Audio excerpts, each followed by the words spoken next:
এই সময়ে বাজারে কিন্তু প্রচুর পরিমাণে পাকা টমেটো পাওয়া যায়। মাত্র 10 থেকে 15 টাকা কেজিতে কিন্তু আপনারা এরকম লাল লাল পাকা টমেটোগুলো কিনতে পারবেন। আর এই টমেটো দিয়ে মাত্র 10 মিনিটেই বানিয়ে ফেলতে পারবেন স্বাস্থ্যসম্মত উপায়ে ভীষণ মজার টমেটো সস।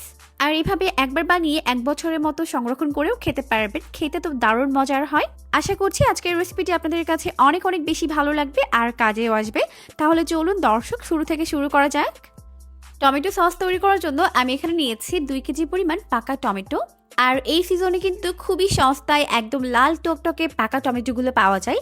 এগুলো মাত্র 10 থেকে 15 টাকা কেজিতে কিন্তু আপনারা কিনতে পারবেন। এখানে একটা টিপস দিয়ে রাখি, টমেটো সস তৈরি করার ক্ষেত্রে অবশ্যই চেষ্টা করবেন বোটা সহ লাল টকটকে পাকা টমেটোগুলো নেওয়ার জন্য। আর এই বোটা সহ টমেটোগুলোকে নিলে দেখা যায় যে আপনারা অনেক দিন পর্যন্ত ফ্রিজ ছাড়াই কিন্তু টমেটো সসগুলোকে সংরক্ষণ করতে পারবেন। এরপর প্রথমে ভালো করে টমেটোগুলোকে ধুয়ে ক্লিন করে নিয়েছে।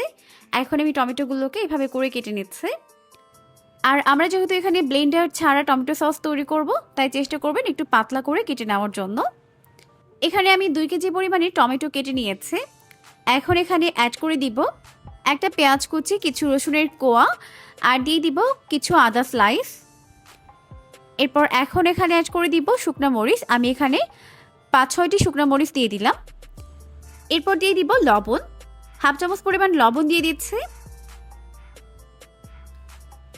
এখন ঢাকনা দিয়ে ঢেকে কোনো প্রকার পানি ছাড়া এটাকে সিদ্ধ করে নিতে হবে। তো প্রায় 5 মিনিটের মতো জাল করে নিয়েছি। আর এখন দেখতেই পাচ্ছেন টমেটোগুলো খুব ভালোভাবে কিন্তু সিদ্ধ হয়ে গেছে। এখন একটি পটেটো ম্যাশার দিয়ে এটাকে খুব ভালোভাবে ম্যাশ করে নিতে হবে। আপনারা চাইলে কিন্তু এটার পরিবর্তে ডাল ঘুটনি ব্যবহার করতে পারবেন, আবার চাইলে ব্লেন্ডারও করে নিতে পারবেন। তবে যেহেতু সবার হাতের কাছে ব্লেন্ডারটা থাকে না, তাই আমি অন্য একটি পদ্ধতি দেখাচ্ছি যেটা সবাই করতে পারেন। তো এইভাবে পটেটো ম্যাশার দিয়ে খুব ভালো করে ম্যাশ করে নিতে হবে, যাতে টমেটো পিউরিটা টমেটোর খোসা থেকে আলাদা হয়ে যায়। তো সব কিছুকে একত্রে এইভাবে ম্যাশ করে নিতে হবে।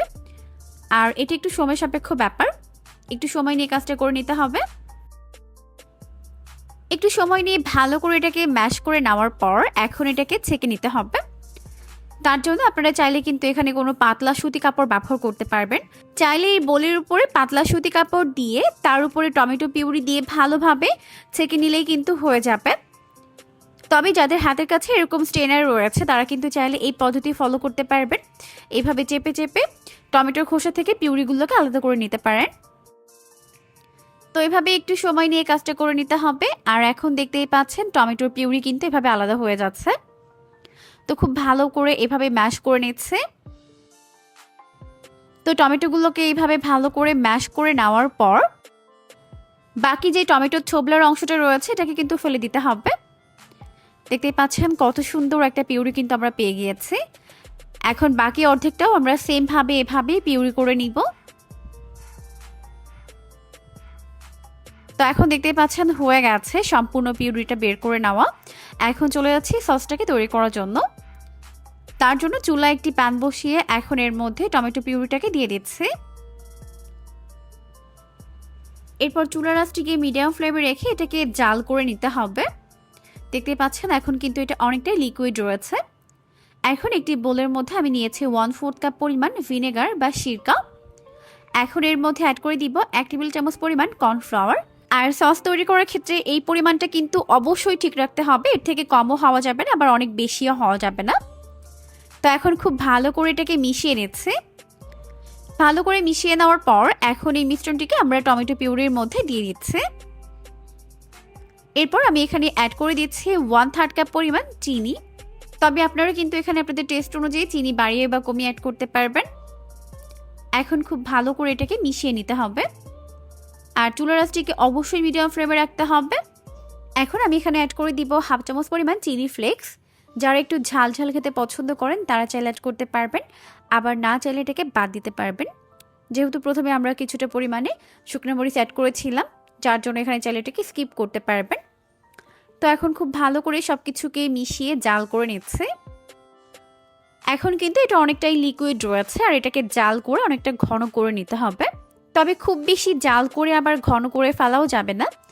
তো জাল করতে করতে যখন দেখবেন এর মধ্যে এরকম বাবলস উঠতে শুরু করেছে, তখনই কিন্তু চুলাটাকে বন্ধ করে দিতে হবে। এর থেকে বেশি আর একদমই জাল করা যাবে না, তাহলে কিন্তু এটা অনেক বেশি ঘন হয়ে যাবে। তাই এই পর্যায়ে এটাকে চুলা থেকে নামিয়ে রেখে দিতে হবে। এই পর্যায়ে একটি চামচের সাহায্যে আপনাদেরকে এর ঘনত্বটা একটু দেখিয়ে দিচ্ছে, ঠিক এরকম হবে। আর এখন এটাকে চুলা থেকে নামিয়ে রেখে দিচ্ছে। চুলা থেকে নামিয়ে এটাকে আমি একটি বোলের মধ্যে নিয়ে নিচ্ছি। আর দেখতেই পাচ্ছেন কত সুন্দর একটা কালার এসেছে, একদম বাজারে কেনা টমেটো সসের মতো সুন্দর একটি কালার চলে এসেছে, একদম লাল টকটকে। কোনো প্রকার প্রিজারভেটিভ ছাড়াই কিন্তু এটা অনেক দিন পর্যন্ত আপনারা সংরক্ষণ করতে পারবেন। আর দেখতেই পাচ্ছেন একদম পারফেক্ট একটি টমেটো সস কিন্তু আমাদের তৈরি হয়ে গেছে। এখন পছন্দ মতো জারের মধ্যে এটাকে ভরে রাখতে পারবেন। আমার কাছে একটা খালি টমেটো সসের জার ছিল, আমি এর মধ্যে ভরে নিলাম। এখন ফ্রিজ ছাড়াই কিন্তু বাইরে এটাকে অনেকদিন পর্যন্ত সংরক্ষণ করতে পারবেন। তো খুব সহজে তৈরি হয়ে গেল দারুণ মজাদার স্বাস্থ্যসম্মত উপায়ে তৈরি টমেটো সস। অবশ্যই বাসায় ট্রাই করবেন, আর কেমন হয়েছে তা অবশ্যই কমেন্ট সেকশনে জানাতে একদমই ভুলবেন না। পরবর্তী ভিডিও দেখার আমন্ত্রণ জানাচ্ছি আপনাদেরকে, এবং সেই সাথে আজকের মতো বিদায় নিচ্ছি।